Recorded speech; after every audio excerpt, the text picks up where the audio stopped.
बच्चे तो 4 पैदा करो पर एक स्वयंसेवक संघ के लिए दो। अमर हृदय मजे कावन। ये क्या तरीका है आपका? कमाल कर दिया भाई आप लोगों ने। भारत की राजनीति में एक बार फिर आप और भाजपा के बीच तगड़ा टकराव देखने को मिला। दिल्ली के भाजपा मंत्री प्रवेश वर्मा ने प्रेस कॉन्फ्रेंस कर अरविंद केजरीवाल पर हमला बोला। उन्होंने दावा किया कि केजरीवाल अब दिल्ली के 95 लोधी एस्टेट में शानदार बंगला यानी शीश महल में शिफ्ट हो गए हैं। उन्होंने लग्जरी घर की तस्वीरें दिखाईं, चमचमाते कमरे, महंगे फर्नीचर और लग्जरी लाइफस्टाइल, और कहा कि जो नेता सादगी का दावा करता था वो अब अमीरी में डूब गया है। एएनआई और एबीपी न्यूज ने इस प्रेस कॉन्फ्रेंस के वीडियो चलाए। प्रवेश वर्मा ने यहां तक कहा कि आपको अब आलीशान आदमी पार्टी कहना चाहिए, क्योंकि केजरीवाल ने कोविड के वक्त भी शीश महल बनवाया था। लेकिन बात पलट गई। फैक्ट चेकर मोहम्मद जुबैर और कई यूजर्स ने तुरंत पकड़ लिया कि ये तस्वीरें पिंटरेस्ट से डाउनलोड की गई हैं। रिवर्स इमेज सर्च में साफ पता चला ये केजरीवाल का घर नहीं बल्कि इंटरनेट की स्टॉक इमेजेस हैं। भाजपा मंत्री की प्रेस कॉन्फ्रेंस पर लोग हंस रहे हैं और पूछ रहे हैं, पिंटरेस्ट से फोटो उठाकर प्रेस कॉन्फ्रेंस, आपने इसे भाजपा की बौखलाहट बताया। इसी बीच पंजाब में आम आदमी पार्टी के कुछ राज्यसभा सांसद भाजपा में शामिल हो गए। आम आदमी पार्टी के वर्कर्स भड़क गए। पूर्व क्रिकेटर और सांसद हरभजन सिंह के घर की दीवार पर पंजाब का गद्दार लिख दिया गया। आप वॉलंटियर्स ने काली पट्टी बांधकर प्रोटेस्ट किया।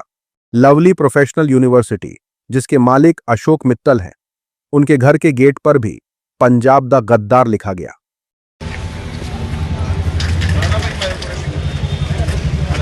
पंजाब सीएम भगवंत मान ने इन नेताओं को जनता के साथ गद्दारी करने वाला बताया।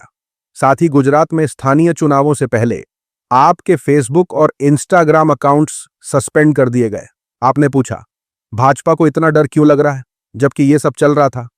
एएनआई की एडिटर स्मिता प्रकाश ने ट्वीट किया, राजनेता बिकने को तैयार हैं तो मीडिया या जनता को दोष मत दो। हम न खरीद रहे थे न बेच रहे थे। ये सब 2027 के चुनावों की झलक लग रही है। सोशल मीडिया पर आम आदमी पार्टी की सांसद आतिशी ने कहा कि दिल्ली की मुख्यमंत्री रेखा गुप्ता अपना घर खोलकर दिखाएं और पूर्व मुख्यमंत्री अरविंद केजरीवाल अपना घर खोलकर दिखा देंगे।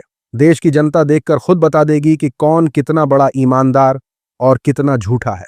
साथ ही साथ आपके विधायक सौरभ भारद्वाज ने स्मिता प्रकाश से कहा कि जब नेता लोग एक पार्टी से भाजपा में शामिल होते हैं तो मीडिया उसे मास्टर स्ट्रोक और चाणक्य नीति बताने लगता है।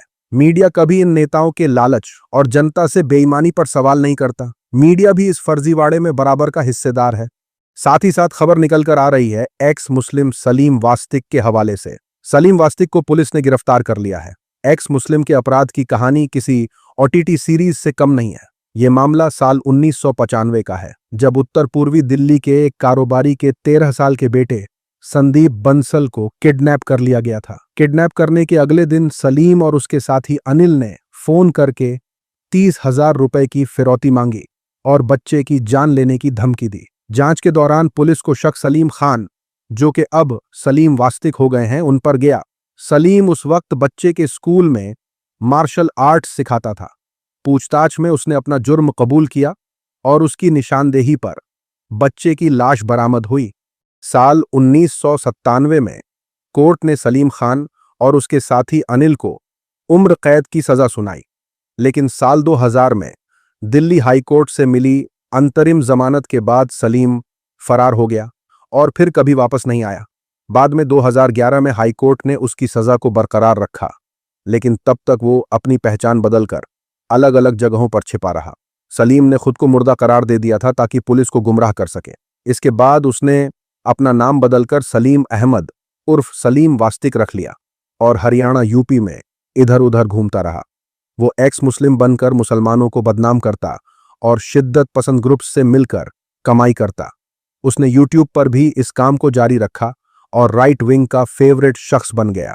एक्स मुस्लिम सलीम वास्तिक पुराना भगोड़ा अपराधी है। जांच में पुराने रिकॉर्ड, फिंगरप्रिंट और फोटो से ये कंफर्म हुआ है। इसके बाद पुलिस ने लोनी से उसे गिरफ्तार कर लिया है। सोशल मीडिया पर चल रहा है कि अगर नाजिया इलाही खान की भी सही से तफ्तीश की जाए तो इसके बहुत सारे अपराध बाहर आ सकते हैं। फर्जी वकील बनने के चक्कर में तो ये पहले ही जेल जा चुकी है। इसके मंगेतर पुनीत वशिष्ठ ने भी इसे लेकर चौंकाने वाले खुलासे किए हैं। अगर पुलिस इसकी सही से जांच करे तो अंध भक्तों को एक और झटका लग सकता है। साथ ही साथ लोगों ने कहा, अंध भक्तों के दो बाप, एक सलीम वास्तिक और दूसरा बांग्लादेश में वांटेड, दोनों जेल में बंद है। जो भी मुस्लिमों के खिलाफ जहर उगलता है तुरंत अंध भक्तों का फेवरेट बन जाता है। साथ ही साथ ये खबर देखिए, धीरेन्द्र कृष्ण शास्त्री ने 4 बच्चों को लेकर बड़ी मांग रख दी है। नागपुर में एक इवेंट के दौरान उन्होंने बड़ा बयान दिया है। बागेश्वर बाबा ने कहा है कि बच्चे 4 पैदा करो लेकिन एक स्वयंसेवक संघ यानी आरएसएस को दे दो। भारत से प्रार्थना करेंगे, बच्चे तो 4 पैदा करो पर एक स्वयंसेवक संघ के लिए दो। उनका यह बयान संघ और बीजेपी के बड़े नेताओं की मौजूदगी में आया है। बागेश्वर बाबा ने आरएसएस की जमकर तारीफ की। पूरे भारत से एक अपील भी की जिसमें उन्होंने कहा कि आरएसएस को बच्चा देने की मांग की है। फिलहाल उनके इस बयान पर बवाल मचना संभव है। उनके इस बयान से सियासी गलियारों में भूचाल आ गया है। इस इवेंट में संघ के सरसंघचालक मोहन भागवत खुद मौजूद थे। साथ ही महाराष्ट्र के मुख्यमंत्री देवेंद्र फडणवीस, केंद्रीय मंत्री नितिन गडकरी सहित कई साधु संत भी मौजूद थे। बड़े नेताओं और संघ प्रमुख की मौजूदगी में उन्होंने बड़ा बयान दे दिया है। उनके इस विवादित बयान पर बवाल मचना तय है। सोशल मीडिया पर चल रहा है कि ढोंगी बाबा धीरेन्द्र शास्त्री कहते हैं 4 बच्चे पैदा करो और एक आरएसएस को दे दो। वो ये भी कह सकते थे कि एक बच्चा देश की सेना को दो, लेकिन उनका काम आरएसएस के सपोर्ट से चलता है। आरएसएस देश के सामाजिक ताने बाने को तोड़ने में आगे है, ऐसा आरोप लगाया जाता है। एक पूर्व कांग्रेस मुख्यमंत्री को भी ऐसे लोगों को बढ़ावा देने के लिए जिम्मेदार बताया जाता है। इसलिए जो लोग 4 बच्चे की बात करते हैं, क्या उनके खुद के बच्चे नहीं हैं या वो नहीं कर पाए? साथ ही साथ लोगों ने कहा, आज भी बहुत से ऐसे परिवार हैं जिनके 4 या उससे ज्यादा बच्चे हैं। पहले उन सभी को आरएसएस में शामिल कराइए, फिर इस बेकार की बात को आगे कीजिए। उसी के साथ अखिल भारतीय अंधश्रद्धा निर्मूलन समिति यानी अनीस ने एक बार फिर बागेश्वर धाम के धीरेन्द्र कृष्ण शास्त्री को खुली चुनौती दी है। समिति ने कहा है कि अगर शास्त्री अपने चमत्कारी शक्ति को साबित कर दें तो उन्हें 80 लाख रुपए दिए जाएंगे। समिति के फाउंडर प्रोफेसर श्याम मानव ने बताया कि शास्त्री को 2 टेस्ट पास करने होंगे। पहले टेस्ट में उन्हें बंद लिफाफों में रखी 10 लोगों की जानकारी, उनका नाम, माता पिता का नाम, उम्र और मोबाइल नंबर सही सही बताना होगा। दूसरे टेस्ट में पास के कमरे में रखी 10 चीजों को पहचानना होगा। अगर शास्त्री ये टेस्ट पास नहीं कर पाए तो उन्हें पहले से जमा 8 लाख रुपए गंवाने पड़ेंगे। ये पूरा टेस्ट नागपुर में होगा, जिसकी वीडियो रिकॉर्डिंग की जाएगी और दोनों तरफ से 5-5 लोगों की टीम मौजूद रहेगी। श्याम मानव ने यह भी आरोप लगाया कि मुख्यमंत्री देवेंद्र फडणवीस के समय में अंधविश्वास बढ़ा है। उन्होंने ये भी कहा कि पूर्व चीफ जस्टिस भूषण गवई अपने परिवार के साथ धीरेन्द्र शास्त्री से मिले थे, जिसे उन्होंने गंभीर मामला बताया। सोशल मीडिया पर चल रहा है कि अनीस को शाबाशी, बिना डर के सीधे मुकाबला करना चाहिए। ऐसी चुनौती देश के हर फर्जी गुरु या बाबा को देनी चाहिए। इन सबको बेनकाब करना जरूरी है, क्योंकि ये ढोंगी लोग हैं जो सरकारों चाहे भाजपा हो या दूसरी पार्टियों के सहारे फायदा उठा रहे हैं। साथ ही साथ लोगों ने कहा, ये एक ठग और धोखेबाज बाबा है। जो लोग सोचते हैं कि उसके पास कोई चमत्कारी शक्ति है, वो बहुत बड़े बेवकूफ हैं। शायद वही लोग ये भी मानते हैं कि गाय का मूत्र पीने से शरीर ठीक हो जाता है। खबर निकल कर आ रही है सीएम शर्मा के हवाले से। असम के मुख्यमंत्री हिमंत बिस्वा शर्मा ने एक बार फिर से विवादित बयान दिया है। पिछले दिनों बंगाल चुनाव के दौरान टीएमसी की सयानी घोष ने काबा और मदीना पर गीत गाया तो एक तबका रोने लगा। बोला कि ये मुस्लिमों को खुश करने के लिए इस तरह से काबा और मदीना को बड़ा बता रही है। दुनियाय नबी एलो मा आमिनार घरे आमार हृदय माঝে काबा नयने मदीना। इसमें आरोप है कि असम के सीएम हिमंत बिस्वा शर्मा और आगे निकल गए और बोले कि जो लोग भारत में काबा मदीना की बात करते हैं उन्हें वहीं पर चले जाना चाहिए। हिमंता भड़कते हुए बोले कि अगर उन्हें मुसलमानों से इतना ही प्यार है तो वो अजमेर शरीफ के बारे में भी तो बोल सकते थे, लेकिन काबा और मदीना कितना दूर है, भारत में उसका क्या काम। हिमंत का यह बयान इस वक्त सोशल मीडिया पर सुर्खियों में है। बहुत से लोगों ने उन्हें ट्रोल किया है। सोशल मीडिया पर चल रहा है कि ये तो खुलेआम मुसलमानों के खिलाफ नफरत भरा बयान है। आप मुसलमानों की धार्मिक आस्था और उनकी पहचान के बारे में ऐसा कैसे बोल सकते हो? क्या चुनाव आयोग ये नहीं देख रहा है? क्या ये चुनाव प्रचार के नियमों का धज्जियां उड़ाना नहीं है? साथ ही साथ लोगों ने कहा, यह कैसा बयान है? ऐसे तो जो लोग कैलाश मानसरोवर में ईमान रखते हैं, क्या उन्हें भी चीन चले जाना चाहिए?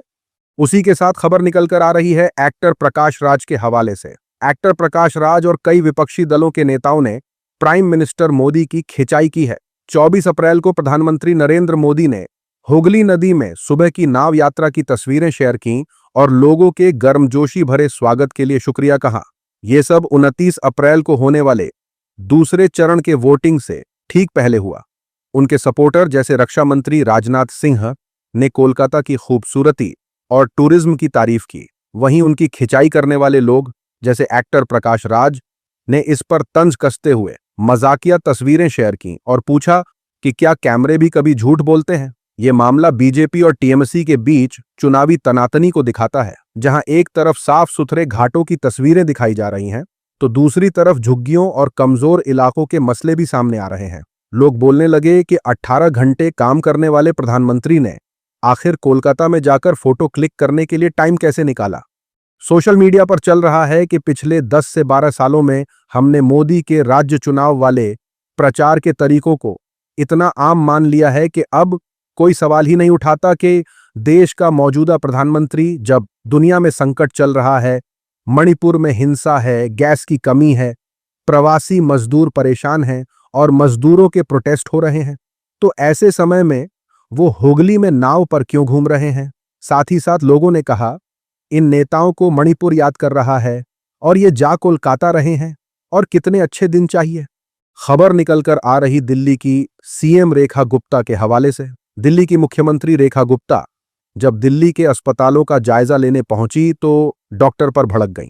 ये देखकर लोग उन्हें ट्रोल करने लगे हैं। रेखा गुप्ता दिल्ली के अस्पताल में जायजा लेने पहुंची तो इस बीच अस्पताल के डॉक्टर ने उन्हें कुछ समझाना चाहा, लेकिन आरोप है कि रेखा गुप्ता ने रील बनवाने के चक्कर में उस डॉक्टर को ही सबके सामने डांट दिया। बोली कि पूछा जाए तब बोलिए, बीच में मत बोलिए। इस मामले का वीडियो भी सामने आया है। ये आपको किसने कहा है बोलने के लिए? मैंने आपसे पूछा है क्या? जब आपसे पूछूंगी आप बताइएगा। ये क्या तरीका है आपका? कमाल कर दिया भाई आप लोगों ने, ये तरीका ठीक नहीं। वीडियो देखकर लोग बोल रहे हैं कि एक अंगूठा छाप सीएम एक सीनियर डॉक्टर से इस तरह से बात करेगी। इनको लग रहा है कि ये हमेशा के लिए सीएम बन गई हैं। सोशल मीडिया पर लोगों ने रेखा गुप्ता के इस रवैये पर सख्त नाराजगी जताई है। सोशल मीडिया पर चल रहा है कि बहुत दुख की बात है, एक आधा पढ़ी नेता उन सीनियर डॉक्टरों का अपमान कर रही है जिन्होंने ऊंची ऊंची डिग्रियां ली हैं और 36-36 घंटे की लगातार ड्यूटी करके मरीजों की सेवा करते हैं। मोदी सरकार को इसका विरोध करना चाहिए। साथ ही साथ लोगों ने कहा, यह तो सही ही हुआ, इनके लिए कोई हमदर्दी नहीं है।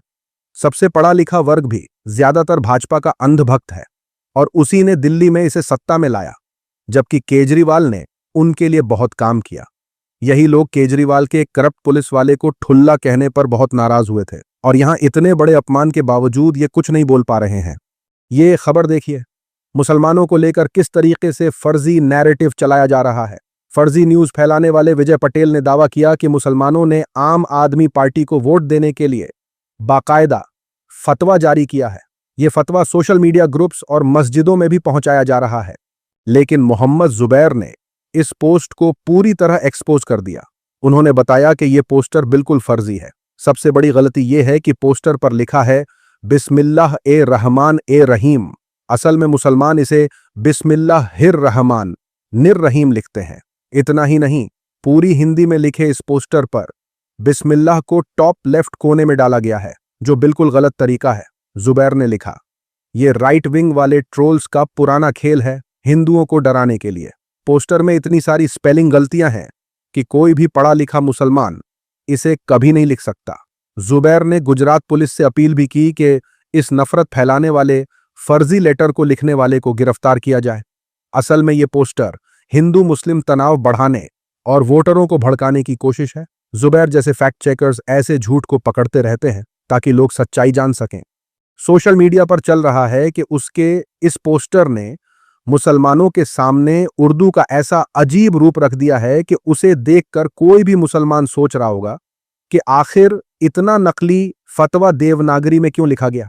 बेहतर होता कि इसे सीधे उर्दू में ही लिखा जाता या फिर साफ सुथरी हिंदी में लिख देते। देवनागरी में उर्दू जैसा मिलावटी रूप क्यों इस्तेमाल किया गया। साथ ही साथ लोगों ने कहा ऐसे ही फर्जी पोस्ट्स के चक्कर में इसका पुराना अकाउंट उड़ गया था, अब ये वाला भी जाएगा। आज की वीडियो में इतना ही। अपनी राय सुझाव कमेंट में जरूर बताएं। मिलूंगा आप सभी से अगले वीडियो में। तब तक के लिए अपना ख्याल रखें।